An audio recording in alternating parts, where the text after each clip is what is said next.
वाली ये deep sea creatures अचानक से क्यों बाहर आ रहे हैं? इस डरावनी से दिखने वाली मछली के नाम में समुद्री शैतान है।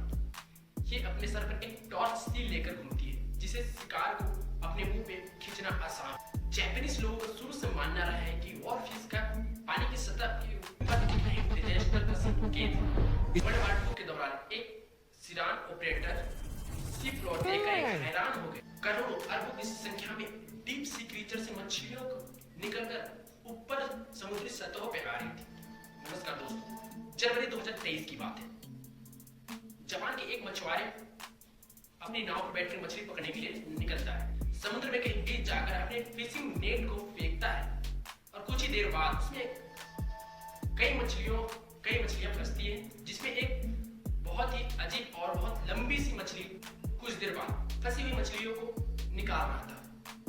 पर उसमें एक अजीब और बहुत ही लंबी सी मछली फंसी हुई मिलती है। ये मछली बहुत लंबी थी, मानो एक सांप की तरह। ऑलमोस्ट इसकी 6 मीटर लेंथ नापी गई बात। इसका शरीर चिपचिपा और रबर जैसा सफेद था। ये कोई नॉर्मल मछली नहीं थी, ये समुद्र की गहराइयों से आई सी डीप क्रीचर्स से एक वॉरफिश थी। आमतौर पर ये समुद्र की गहराइयों में 1 से 2 किलोमीटर की डीप में पाई जाती है। इस मछुआरे ने इसे वापस समुद्र में ही इस मछली को डाल दिया। जापानी कहानियों के हिसाब से वॉरफिश का दिखना ही डिजास्टर का संकेत है, खासकर भूकंप का। 2011 में भयंकर अर्थक्वेक आया था जापान में, और ठीक अर्थक्वेक से पहले 20 डेड वॉरफिश जापान के समुद्री तट पे पाया गया। ये जापानीज पोस्ट से पता चलता है। लेकिन आज इस कहानी पे सवाल उठ रहे हैं, क्योंकि सिर्फ जापान में नहीं, ऐसे कई जगहों पर इन वॉरफिशों का देखा गया। लेकिन पिछले कुछ सालों में कई सारी दुनियाओं में वॉरफिश की डेड बॉडी पाई गई। 2023 में एक मछुआरे ने करीब 50 वॉरफिश को एक साथ पकड़ा था। 2024 में कैलिफोर्निया में 3 बार वॉरफिश दिखाई दिया।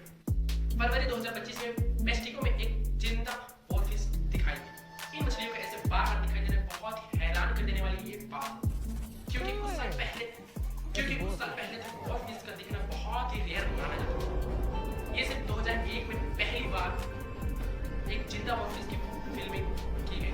बात यहाँ सिर्फ वॉरफिश की नहीं, गहरे समुद्र से ऐसे बहुत सारे डीप सी क्रीचर्स समुद्र की गहराई से बाहर निकलते हुए दिखाई दे रहे हैं। ग्लैंड प्लैंटन जेलीफिश, ये कमाल का दिखने वाला जीव, इसके पंख रिबन जैसे 10 मीटर से भी अधिक लंबे हो। ये आमतौर पर समुद्र की 1 से 2 किलोमीटर की गहराइयों के डीप में पाई जाती है, लेकिन अंटार्कटिका में 80 मीटर की गहराइयों में इसे देखा गया।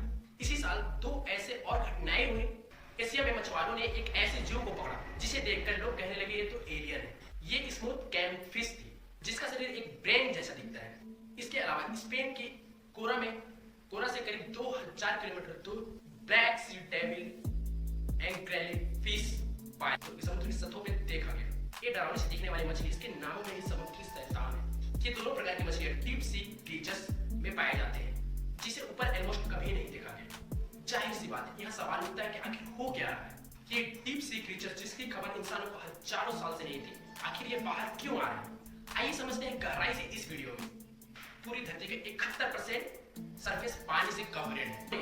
इस पानी को अलग अलग ओशियन में बांट रखा है। 97% वाटर इन 5 ओशियन में पाया जाता है: पेसिफिक ओशियन, एस्कोटेनिक Ocean, Indian Ocean, Arctic Ocean और साउदर्न ओशियन।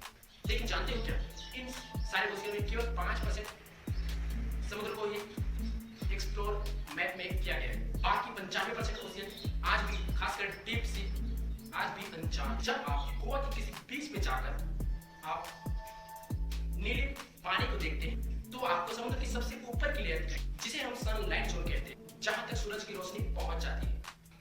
ओशियन में मौजूद वाइल्ड लाइफ की एरिया में सबसे कलरफुल जीव पाए जाते हैं। यह एक एकलौती लेयर है जहां पर फोटोसिंथेसिस पॉसिबल हो पाती है। इसलिए यहाँ पर माइक्रो एल्गी और